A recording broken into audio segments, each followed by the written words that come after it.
어떤 사람이 왕을 찾아와서 인사를 나눈 후에 이런 말을 했습니다. 왕이여, 백성 중에 이런 사람이 있습니다. 소와 양이 아주 많은 부자였는데 그에게 손님이 한 사람 찾아왔습니다. 어떻게 그 손님을 대접할까 생각하던 그 사람은 자기의 양과 소가 아까워서 옆집에 사는 한 마리 양을 가지고 살아가는 그 가난한 사람의 양을 빼앗아서 손님을 대접했습니다. 왕이 그 말을 듣고 내 나라에 그런 사람이 있다니 그는 반드시 죽어야 될 것이요. 도대체 그 사람이 어디 사는 누구요? 그러자 그 사람은 말했습니다. 왕이여, 그 사람은 바로 당신입니다. 어디서 들어본 얘기죠? 사무엘하 12장. 거기서 나오는 다윗 왕과 나단 선지자의 대화입니다. 나단 선지자는 하나님의 말씀을 선포합니다. 내가 너에게 수많은 아내와 궁녀들을 주었는데 왜 우리아의 아내를 빼앗았느냐? 이 하나님의 진노의 말씀을 듣고 다윗 왕은 엎드려 회개합니다. 여기서 나단이라는 분이 뭐 하는 분이냐는 거예요. 여러분, 나단이 뭐 하는 분이죠? 선지자, 예언자입니다. 여기서 예언자가 한 일이 뭐냐? 하나님의 말씀을 받아서 전한 것입니다. 우리는 흔히 예언 그러면은 앞으로 일어날 일을 점치듯이 말해주는 것이 예언이다 그런 생각을 하죠. 너는 3년 후에 병 걸릴 거야. 5년 후에는 어떤 아파트에 살 거야. 10년 후에는 어떤 자리에 앉아 있을 것이다. 이런 게 예언이라고 생각하는데 그런 건 진실한 예언이 아닙니다. 그 뭐가 정확한 예언이냐 하면은 너를 향한 하나님의 뜻은 이것이다. 그러므로 너는 지금 이렇게 해야 된다. 이것이 예언의 본질입니다. 여러분, 예언자라는 말이 있죠. 예언자라는 말을 한문으로 어떻게 쓸까? 보여주세요.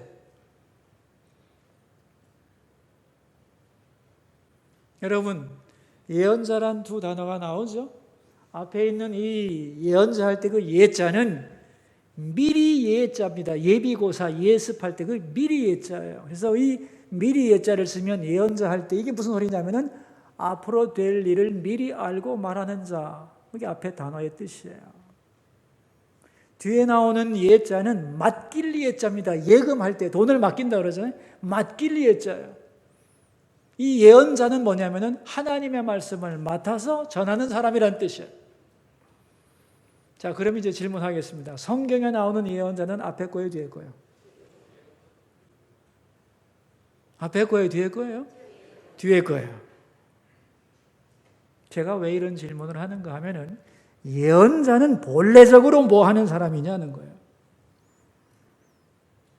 앞으로 될 일을 말하는 사람이 아니고 하나님의 말씀을 맡아서 전하는 것이 예언의 본질이다. 그런 뜻이에요. 그런데 하나님의 이 말씀 속에는 미래적인 요소가 있는 거예요. 왜 미래적인 요소가 있냐면 하나님이 시간의 주인이기 때문에 하나님이 말씀하신 것을 하나님 스스로 성취해 가시기 때문에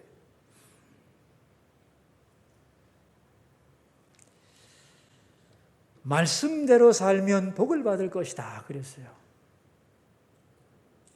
그리고 하나님이 그 말씀대로 살 때 그 말씀을 이루어 주세요. 그래서 하나님 말씀 속에는 미래적인 요소가 들어있는 거예요. 그러나 예언의 초점은 미래 자체에 있는 게 아닙니다. 예언의 초점은 현재에 있는 거예요. 예를 들어보죠. 너 그렇게 놀면서 공부 안 하면 시험에 떨어진다 그랬어요. 여기서 핵심 시제는 뭐예요? 시험에 낙방하는 미래예요? 아니면 지금 놀고 있는 현재예요? 어느 게 중심 시제예요? 미래를 의식하고 지금 네 현실을 바꾸라는 거예요. 그래서 예언의 초점은 미래가 아니라 언제나 변화되어야 하는 현재라는 것을 이해해야 돼요. 그래서 지금 그 게으름에서 벗어나라는 거예요. 그러니까 예언의 목적은 뭐냐? 현재를 바꾸려고 하는 거예요. 그런데 오늘 잘못된 현재를 바꾸려면 오늘의 결과인 미래를 말해줘야죠. 그러므로 앞날이 어떻게 될 거라고 말해주는 거예요. 그렇게 되지 않으려면 오늘을 바꾸라는 거예요. 그래서 미래 요소가 예언 속에는 있지만 초점은 언제라고요? 오늘, 지금, 여기다 이거예요. 여러분, 우리가 예언자라는 말을 들을 때 어떤 이미지가 떠오르나요? 수염이 하얗게 난, 세상 일에는 아무 관심도 없는 앞날만을 생각하는 할아버지가 생각나나요? 아니면 무당처럼 자기 판단은 하나도 없고 신이 들려가지고 소리를 지르는 사람이 생각나나요? 이방의 예언자들은 다 이랬어요. 성경의 예언자들은 절대로 이렇지를 않았습니다. 성경의 예언자의 세 가지 특징이 있습니다. 첫째가 뭐냐 하면은 신앙이 아주 투철했다는 거예요. 하나님의 말씀을 정확하게 알고 있었어요. 그 말씀에 기초하여 하나님의 뜻을 분별하는 능력이 있었어요. 이게 첫 번째 요소예요. 두 번째는 현실 분석 능력이 아주 뛰어났어요. 세상이 어떻게 돌아가는지를 모르는 산속에 사는 사람들이 아니었다는 거예요. 국내외 정치 현실, 외교 상황, 군사, 민심의 동향 정확하게 파악하고 있던 사람들입니다. 예언서를 보면은 그들이 얼마나 현실을 정확하게 알고 있는지를 깨달을 수 있어요. 세 번째는 예민한 감수성을 가진 사람들이에요. 나라와 백성을 사랑하고 죄 때문에 분노하고 눈물 흘릴 수 있는 사람들이었어요. 그러니까 하나님의 뜻을 정확하게 알았고 현실의 상황을 정확하게 파악할 수 있었고, 그런데 하나님의 눈으로 볼 때 이 현실에서 뭐가 잘못됐는지를 정확하게 지적하는 사람들이었다는 거예요. 그러므로 듣는 사람들이 충격을 받은 거지 예언자 자신이 절대 이상한 사람들이 아니었습니다. 그들이 외친 내용은 바로 이것이죠. 너희를 향한 하나님의 뜻은 이거다. 그런데 이대로 계속 가면 안 된다. 그러므로 세상을 다스리는 하나님께로 지금 돌아오라. 이게 구약 예언의 메시지예요. 여러분, 우리는 지난 시간에 방언에 대한 말씀을 나누었는데요. 방언이 뭐냐? 방언. 내가 하나님께 영으로 기도하는 것. 그래서 방언을 통하여 깊은 기도의 세계로 들어갈 수 있다고 그랬어요. 또한 내가 알지 못하는 사실에 대해서 또는 내 영적인 수준보다 훨씬 깊은 수준의 기도를 하나님께 올려드릴 수 있다 그랬죠. 그래서 하나님과 깊은 교제를 나누게 해주는 신령한 은사가 방언이다 그랬어요. 그런데 이 방언은 하나님 앞에 혼자 하라고 주신 은사예요. 많은 사람 앞에서 떠들어대기 시작했다는 거예요. 통역도 없이. 그러다 보니까 사람들이 미쳤다, 이런 말을 듣게 되고 덕을 세우지를 못했어요. 그래서 수많은 교회들이 방언을 금지하는 조치를 취했는데 성경의 가르침은 그렇지 않다고 그랬어요. 방언을 금하지 말라 그랬어요. 방언을 하되 어떻게 하라고 그랬어요?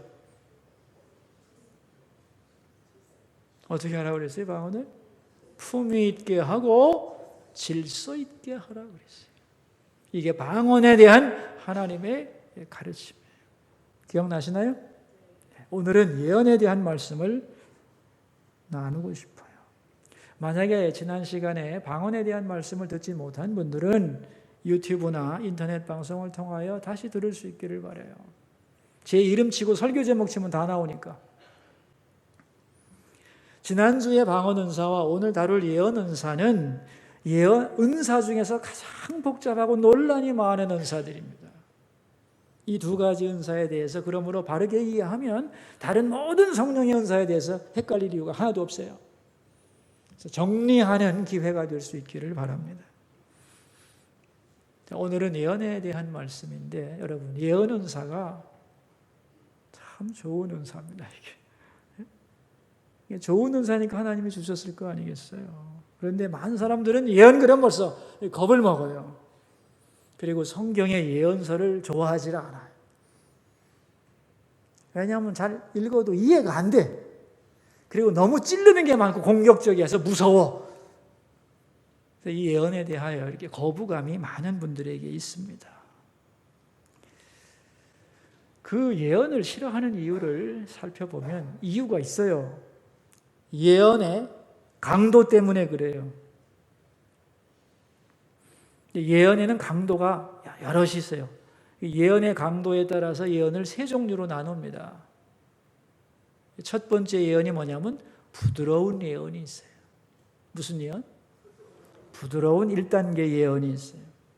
이 부드러운 예언은 듣는 사람의 환경이 어렵고 힘들 때에 하나님이 그에게 은혜의 말씀을 주심으로써 위로하고 격려하여 일으키고자 하는 예언을 가리켜서 뭐라 한다? 부드러운 예언이라고 말해요. 근데 이것이 예언 중에 가장 흔한 예언이에요. 예언의 80% 정도가 부드러운 예언이에요. 어떤 초등학교 아이가 주일날 교회 와서 예배를 드리고 있는데 목사님이 딱 설교하다가 그 아이를 딱 봤는데 환상이 보이는 거예요. 그래서 이렇게 말했어요.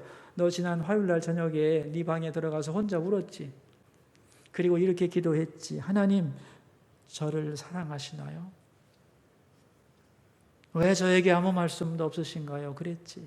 그런데 얘야 하나님이 너의 기도를 들으셨고 너를 사랑하신대. 그리고 너의 주변에서 일어나는 모든 일에 대하여 너는 책임이 없다고 하셨어. 이 말을 듣고 아이의 얼굴이 환해졌습니다. 옆에 있던 선생님이 깜짝 놀란 거예요. 그래서 예배가 끝나고 나서 아이한테 물었어요. 정말 그런 일이 있었니? 네, 정말 그랬어요. 왜? 무슨 일 때문인데?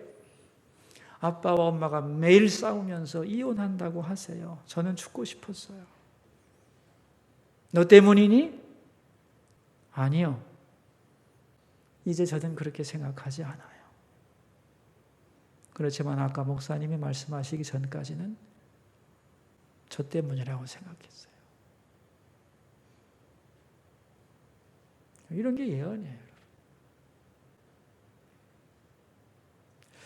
제가 그 신학대학원 시험을 치르는 날 아침인데 저희 어머니가 저를 부르셔가지고 얘기 좀 하자 그러셔.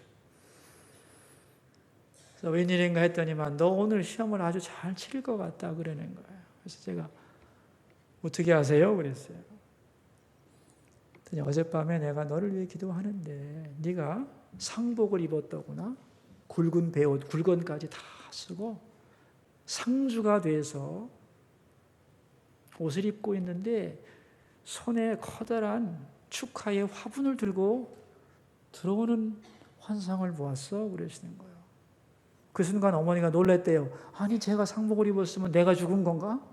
근데 왜 축하의 꽃다발인가? 그래서 주님 이게 무슨 뜻이죠? 하고 물었대요. 그런데 마음속에 부딪혀오는 게 있었다는 거죠. 목사란 영혼을 위해 울어야 하는 사람이다. 그러므로 너는 앞으로 목사가 될 것인데 많은 영혼들을 위해서 하나님 앞에서 울어주는 사람이 되어다오. 그리고 시험 결과는 참 좋을 거라고 믿는다. 그랬어요. 정말 그렇게 됐어요. 저는 그 후로 목사에 대한 이미지가 형성이 됐어요. 목사란 하나님 앞에서 성도들을 위해, 영혼들을 위해 많이 울어야 하는 사람이다 라는 이미지가 확실하게 박혀있어요. 여러분, 이런 일은 우리 가운데 신앙생활하면서 얼마든지 경험할 수 있는 일이에요. 저는 지난주에도 경험이 있어요. 이런 부드러운 예언의 효과가 뭐냐? 오늘 본문 3절이에요. 14장 3절을 읽겠습니다. 그러나 예언하는 자는 사람에게 말하여 덕을 세우며 권면하여며 위로하는 것이요. 그랬어요. 그러니까 부드러운 예언의 세 가지 특징이 뭐예요? 첫째가 덕을 세우며, 두 번째가 권면하며, 세 번째가 위로하는 것이다. 그랬어요. 이 세 가지가 신약 성경에 나오는 예언의 특징이에요. 첫째가 뭐죠? 덕을 세운다. 이 영어로 edify라는 말인데 이건 자라나게 한다 그런 말이에요. 그러니까 예언을 들으면 내 믿음이 자라나고 소망이 자라나고 의욕이 솟아나게 돼 있어요. 자라나는 거예요. 근데 이 자라나는 방법이 두 번째 권면이에요. 이 권면이라는 말을 영어로는 encouragement라고 그래요. 격려라는 말이에요. 격려. 근데 격려에는 세 가지 요소가 있어요. 첫째가 뭐냐면 칭찬이에요. 뭐라고 그랬어요? 칭찬이에요. 그래서 성경에 보면 사도 바울이 성도들에게 칭찬하는 거 있죠. 너 잘하고 있다. 그죠? 칭찬해 주잖아요. 두 번째는 인정해 주는 거예요. 내가 네 수고를 안다. 인정해 주는 거예요. 너는 최선을 다하고 있구나. 인정해 주는 거예요. 예언에는 인정이 있어요. 세 번째가 뭐냐면 도전입니다. 너 할 수 있어. 해봐. 이렇게 용기를 북돋아 주는 거예요. 이 세 가지를 통하여 뭘 받는다? 격려와 권면을 받으면 그 결과로 위로가 되는 거예요. 위로가. 그래서 마음의 평강을 누리게 되고 새 힘을 얻고 소망을 회복하게 되는 거다. 이 부드러운 예언을 통하여서 하나님은 이것을 이루어 가시는 거예요. 아멘이죠? 이거보다 조금 강도가 센 게 있어요. 이게 중간 예언이라는 거예요. 이 중간 예언은 죄를 드러내서 알려주는 거예요. 14장 24절에서 25절 같이 한번 읽겠어요. 그러나 다 예언을 하면 믿지 아니하는 자들이나 알지 못하는 자들이 들어와서 모든 사람에게 책망을 들으며 모든 사람에게 판단을 받고 그 마음에 숨은 일들이 드러나게 되므로 엎드려 하나님께 경배하며 하나님이 참으로 너희 가운데 계신다. 이런 효과를 가져오는 게 중간 예언이에요. 조금 전에 말했던 다윗 왕이 회개하게 된 이유가 뭐예요? 나단의 예언의 말씀이 있었기 때문에 그 앞에 엎드려져서 회개하고 돌아오게 된 거예요. 이거보다 더 센 강한 예언이 있습니다. 이 가장 강한 예언은 협박과 저주처럼 들려와요. 왜냐하면 너무나 완고해서 돌이키지 않는 자를 향한 마지막 메시지가 강한 예언이거든요. 그 예가 21절에 나와요. 14장 21절을 읽어보도록 하겠습니다. 율법에 기록된 바 주께서 이르시되 내가 다른 방언을 말하는 자와 다른 입술로 이 백성에게 말할지라도 그들이 여전히 듣지 아니라 하였다. 니네 그렇게 가다가는 다른 나라 말을 하는 사람들이 너희를 다스릴 거야 이런 얘기죠. 이게 무슨 얘기겠어요? 나라 망한다는 얘기요. 포로되어 끌려간다는 얘기요. 그런 강력한 예언도 있는 거예요. 우리는 성경을 읽으면서 이 마지막 부분을 이게 예언이다 이렇게 생각을 하는 거예요. 그래서 예언에 대하여 두렵고 거부감이 나는데 사실 대부분의 예언은 어떤 예언이라고요? 부드러운 예언. 그리고 중간 예언이 나머지고 마지막 강한 예언은 거의 없어요. 그리고 이거는 평신도가 하는 게 아니에요. 전문 예언자가 하는 얘기예요. 그러니까 예언이라고 하는 것은 겁나고 무자비하고 거친 게 아니고 예언의 근본 정신은 사랑이라는 거예요. 뭐다? 사랑이요. 하나님이 내가 너와 함께 하신다는 말씀을 들려주고 잘못된 것을 지적해서 돌아오게 하고 그래서 새로운 미래를 회복시켜 주려는 것이 예언의 목적이라는 거예요. 그래서 우리가 예언을 이렇게 듣게 되면 어떤 유익이 있느냐 하면은 위로와 격려를 받게 돼요. 그래서 내가 누군지를 알게 되는 거예요. 내가 홀로 왜 따로 떨어져 있는 고아처럼 생각했는데 하나님이 내가 너를 안다, 내가 너를 사랑한다 하는 걸 깨달으면서 자기의 존재 가치와 의미를 깨달아요. 그리고 위로를 받고 평안을 얻게 돼 있어요. 또한 내가 뭘 잘못했는지를 알게 되고 그래서 무엇을 고쳐야 되는지 어느 방향으로 가야 되는지 비전을 회복하고 그쪽으로 내 힘을 집중할 수 있는 은혜가 생겨나는 거예요. 마지막에는 그 예언이 성취된 후에 교만하지 않게 됩니다. 하나님이 약속대로 이루셨구나. 그걸 알며 하나님께 영광 돌리고 우리 자신에게는 베푸신 은혜를 고백하게 되는 거예요. 그래서 예언이 좋은 거예요. 그렇다면 누군가가 나를 향한 예언을 했을 때 이 예언이 도대체 맞느냐 틀리느냐 바른 것이냐 그런 것이냐를 아는 방법이 뭐냐? 이게 예언 점검 방법인데 성경에 나와요. 데살로니가전서 5장인데 우리 한번 찾아보도록 하겠습니다. 신약 성경 데살로니가전서 5장이에요. 제가 가진 성경으로 333면입니다.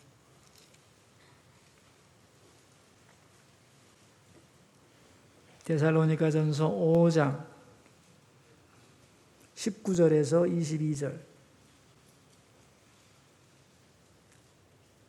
여러분 찾으셨나요?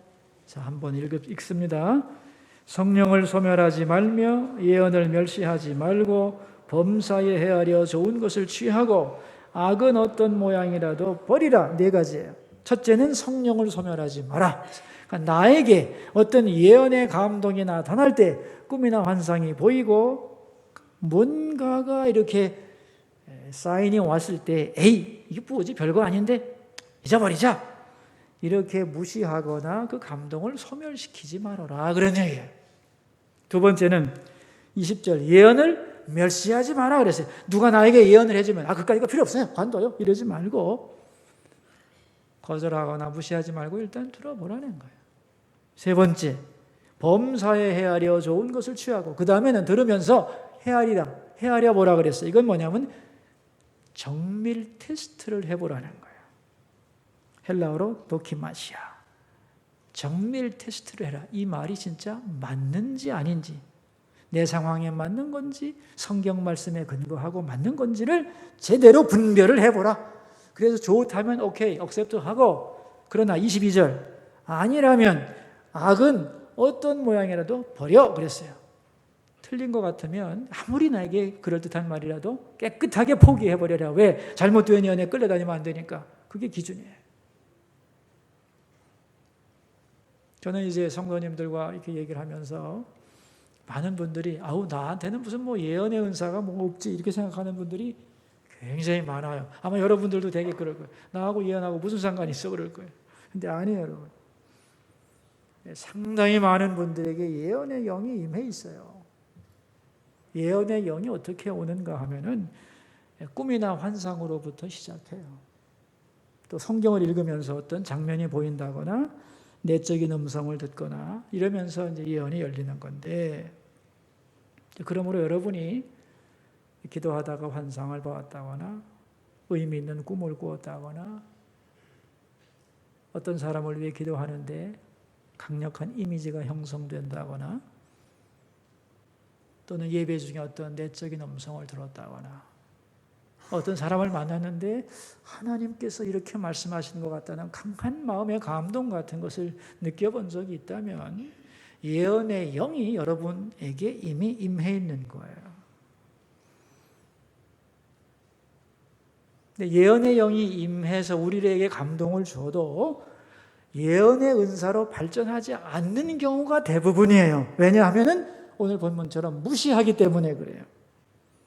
여러분, 내가 어떤 꿈을 꿨다 그랬을 때 그 꿈은 꿈을 꾼 사람이 가장 잘 해석하게 돼 있어요. 그리고 정상이라면 그 꿈을 딱 끄고 나서 이게 무슨 꿈인지를 알게 돼 있어요. 근데 아무리 생각해도 꿈을 꿨는데 모르겠다 그러면은 바로 뭘 해야 되냐면 에이, 잊어버리자 이러면 안 돼요. 주님, 이게 무슨 뜻입니까? 저에게 무엇을 말씀하시려는 것입니까? 라고 질문해야 돼요. 이렇게 질문하면서 주시는 그 예언적 사인에 대하여 민감해지면 더 잘 이해하고 주님의 인도함을 받을 수 있어요.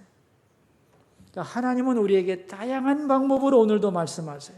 근데 우리가 놓치거나 무시하거나 응답하지 않아서 그게 다 사라지는 것이에요. 그러니까 예언은 우리가 말했지만 가장 많은 예언은 부드러운 예언이라고 그랬죠. 그죠? 그렇죠? 여러분 한번 생각해 보세요. 부모님이 자녀들에게 가장 하고 싶은 말이 뭐겠어요? 욕하고 망할 거라고 저주하는 것이겠어요? 아니죠. 뭐예요? 사랑하고 위로하고 격려해 주고 싶죠. 이 부모의 마음이에요, 여러분. 부족한 인간도 그렇다고요. 그런데 사랑의 하나님이 우리를 향하여 하시고 싶은 말씀의 대부분이 뭐겠어요? 내가 너와 함께한다, 너를 사랑한다, 염려하지 말고 두려워하지 마라, 이런 거 아니겠어요? 그래서 부드러운 예언이 대부분이라는 거예요. 물론 가끔 가다가 너 그러면 안 된다고 꾸짖기도 하지만 그건 희귀한 경우입니다. 내가 남편을 위해서 이렇게 기도하는데 내 남편이 정말 영혼이 힘들어하는 것 같아. 하나님의 위로가 막 필요하다고 느껴져. 그런 감동이 내 마음속에 왔다. 이건 소멸하지 말고 하나님 앞에, 하나님 어떻게 내 남편을 위로할까요? 하나님이 내 남편에게 주시는 마음이 뭐죠? 이렇게 묻고 입을 열어 남편에게 여보 힘내세요. 하나님이 당신을 사랑하고 계십니다. 라고 전해주는 것이 바로 예언적 사역이라는 거예요. 아멘입니까? 복잡하게 생각할 게 없어요.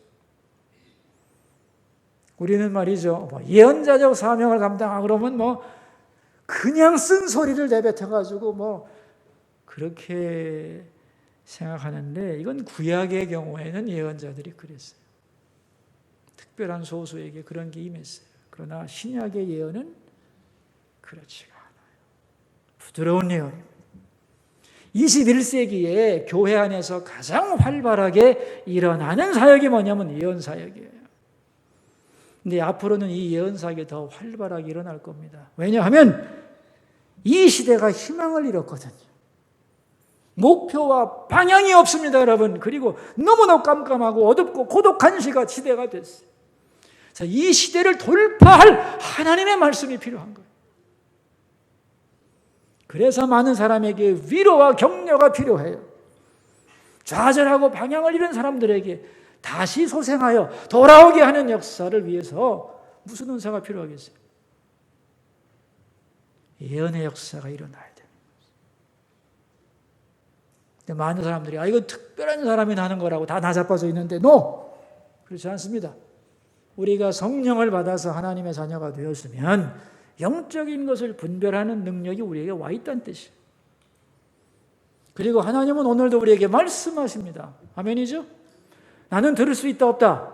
들을 수 있다고 믿어야 되는 거예요. 그리고 듣게 해달라고 간구해야 되는 거예요. 그래서 사모하라고 그랬잖아요. 그래서 열린 마음으로 사모하고 갈망하면 하나님이 더 열어주시는 거예요. 그래서 더 세밀하게 인도함을 받을 수 있는 거예요. 그래서 더 주님의 마음을 내가 알게 되는 거예요.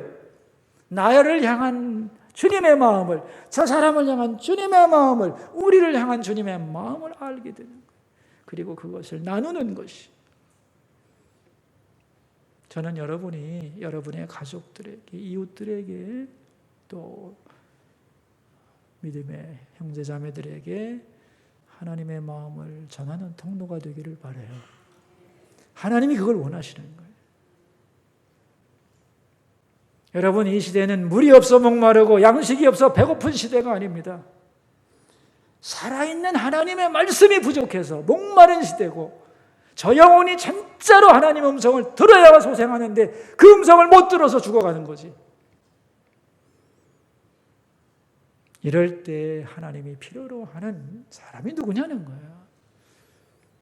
예언적 사명을 감당하는 사람들인 거죠. 그래서 하나님은 말세에 내가 모든 사람에게 뭘 부어준다고 그랬어요? 성령을 부어주고 예언하게 하고 꿈을 꾸게 하고 환상을 보게 하고 그렇잖아요. 왜? 그래야만 이 어두운 세대를 헤치고 나갈 수 있기 때문에, 위로받을 수 있고 길을 잃지 않을 수 있기 때문에. 아멘이죠? 그래서 결론입니다. 세 구절을 읽겠어요. 고린도전서 14장 1절 읽습니다. 사랑을 추구하며 신령한 것들을 사모하되 특별히 예언을 하려고 하라 그랬어요. 5절. 나는 너희가 다 방언 말하기를 원하나 특별히 예언하기를 원하노라. 만일 방언을 말하는 자가 통역하여 교회 덕을 세우지 아니하면 예언하는 자만 못하니라. 39절로 가겠어요. 그런즉 내 형제들아 예언하기를 사모하며 방언 말하기를 금하지 말라 그랬어요. 예언하지 말래죠? 아니죠? 예언하기를 사모하라. 그래서 이 예언이 이상하게 쓰이지 않고 하나님 안에서 잘 사용되면 어떤 결론이 나오느냐 하면 25절 하반절에 나오죠. 예? 25절 하반절. 그러나 다 예언을 하면 믿지 아니하는 자들이나 알지 못하는 자들이 들어와서 모든 사람에게 책망을 들으며 모든 사람에게 판단을 받고 그 마음에 숨은 일들이 드러나게 되므로 엎드려 하나님께 경배하며, 자, 뭐라고 그랬어요? 하나님이 참으로 너희 가운데 계신다. 하나님이 참으로 우리 가운데 계시다 하는 고백이 나온다는 거예요. 여러분을 통하여 이 역사가 충만히 펼쳐지기를 주의 이름으로 축원합니다. 기도하겠습니다. 우리 세 가지 기도 제목 가지고 주님 앞으로 나가도록 하겠습니다. 첫 번째 기도 제목입니다. 좀 더 주님의 음성에 민감한 우리가 되게 해주소서. 기도하겠습니다. 하나님 아버지, 이 세상에는 수많은 소리가 있습니다. 그러나 우리가 가장 필요로 하는 소리, 들어야만 하는 소리는 하나님의 음성입니다.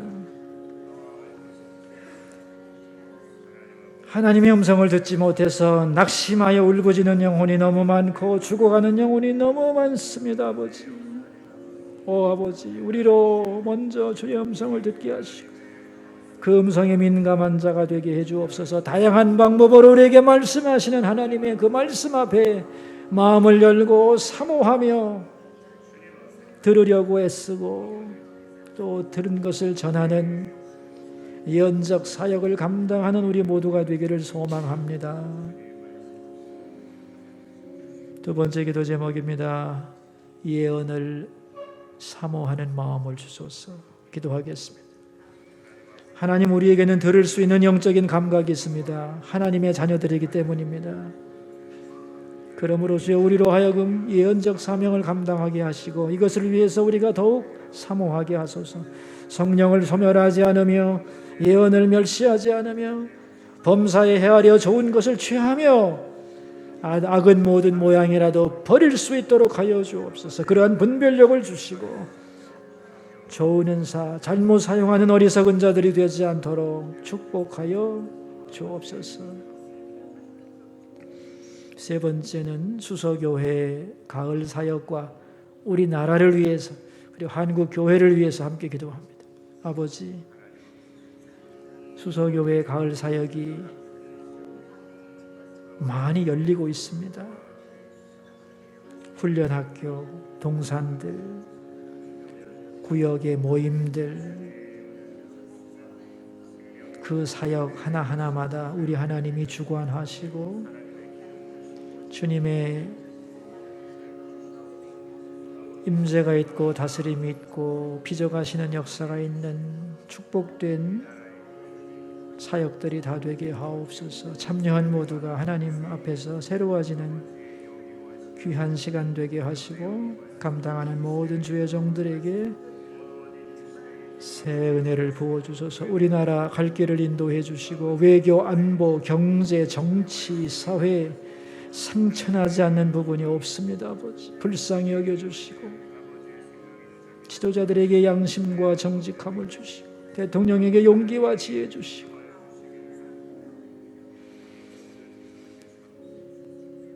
우리 한국교회를 불쌍히 여겨주셔서 기도하는 교회가 되고 복음이 전파되는 교회가 되고 오늘도 하나님이 받으시는 예배를 드리도록 도와주소서. 찾아 나온 백성들 하나하나를 주께서 친히 만나 주시옵소서.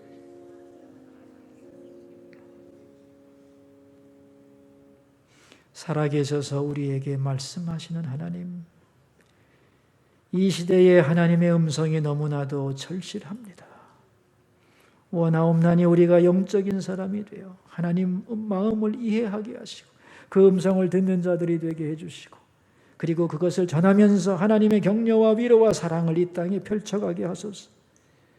그래서 낙심하고 길 잃고 헤매는 수많은 사람들이 주께로 돌아오는 통로로 쓰임받게 하옵소서. 주님 우리에게 예언을 사모하게 하시고 예언의 영을 충만하게 하옵소서. 존귀하신 예수님 이름으로 기도하옵나이다.